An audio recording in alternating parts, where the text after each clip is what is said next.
こ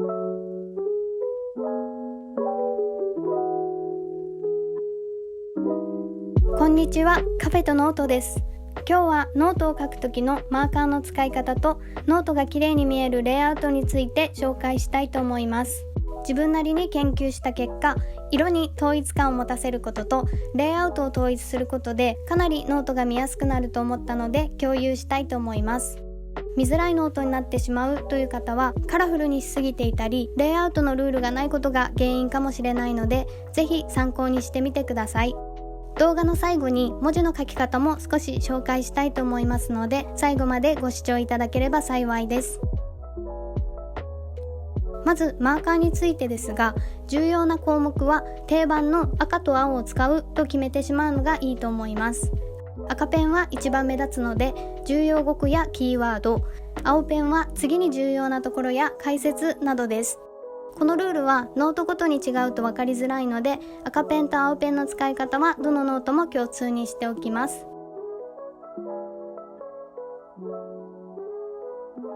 そしてここからがポイントですが、他にも色を使いたい場合は科目または章ごとにテーマカラーを決めます。赤と青の他に使う色は決めたテーマカラーだけに絞ります。矢印や記号、フレームなどちょっとした装飾に色をつけるときもこちらのテーマカラーを使います。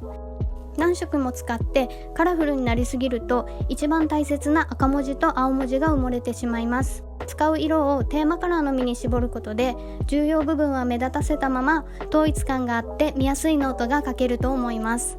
テーマカラーの決め方は勉強している教科の1章はピンク、2章はオレンジなどと章ごとに色を変える方法と科目ごとにテーマカラーを決める方法のどちらでも大丈夫です。章ごとに色を変える方法はノートを見返した時に章の切り替えりが分かりやすいです。科目ごとに色を決める方法では一冊全体でまとまりが出るので好きな方法を選んでみてください。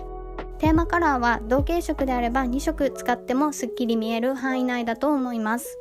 続いてノートには必ずタイトルを書くようにします。より目立たせたい場合は太字で書くこともおすすめです。タイトルに色をつける場合はテーマカラーを使います。どのように書いても大丈夫ですが、書き方をノートの中で統一するのがおすすめです。続いてノートの中身についてですが、文章にはできるだけ見出しをつけます。見出しとは記入する内容のまとまりごとに何について書かれているのかを分かりやすくするためのタイトルです。見出しの中でさらに項目を分けて記入したい場合は中見出し、さらにその下の小見出しと区切っていきます。見出しをつけることで一目で必要な情報を探すことができるのでとても重要な役割があります。見出しは目立つように太字で書いたりテーマカラーでマーカーを引くとより見やすいと思います。ただページ内で見出しのスタイルは統一します。装飾を加えても可愛いですが、やりすぎないようにして同じデザインで統一するとまとまった見た目になります。文の書き始めに段落番号を使ったり箇条書きにすることでさらに内容が見やすくなります。そして文字の書き始めはできるだけ縦を揃えて書きます。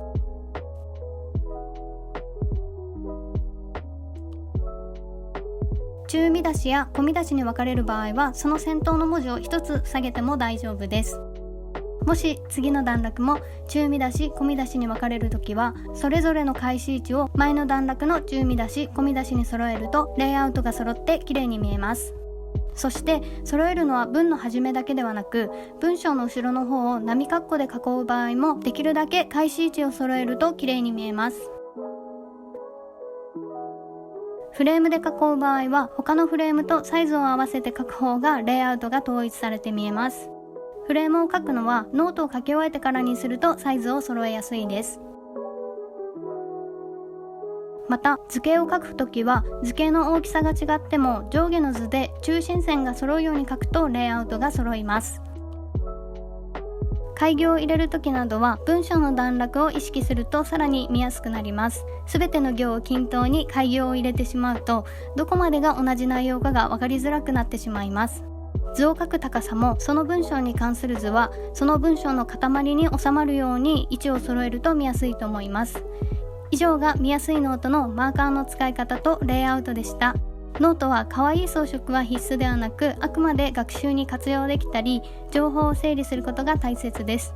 マーカーを使ったり装飾を使うことは重要ではないのですが、それでも可愛いノートを書きたいと思っている方も多いのではないかなと思ってこの動画をまとめてみました。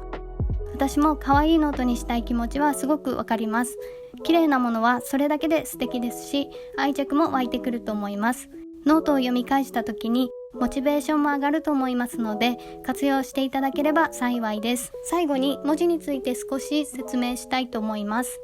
他の動画でそもそも文字が上手じゃないからノートがうまく書けないという声もあったのですが、文字は完璧じゃなくても上手に見えるコツはあると思います。一つ目は行いっぱいに文字を書かないことと、二つ目は文字のバランスは漢字は大きく、ひらがな、カタカナは小さくするということです。この2つを意識するだけでかなり文字の見やすさが改善されると思います。そして私なりの書き方にはなりますが、文字を縦長に書くのではなくて少し横に広くなるよう意識して書くと可愛らしさがある文字になると思います。今日の動画は以上です。ノート作りの参考にしていただければ幸いです。チャンネル登録、コメントもお待ちしております。最後までご視聴いただきありがとうございました。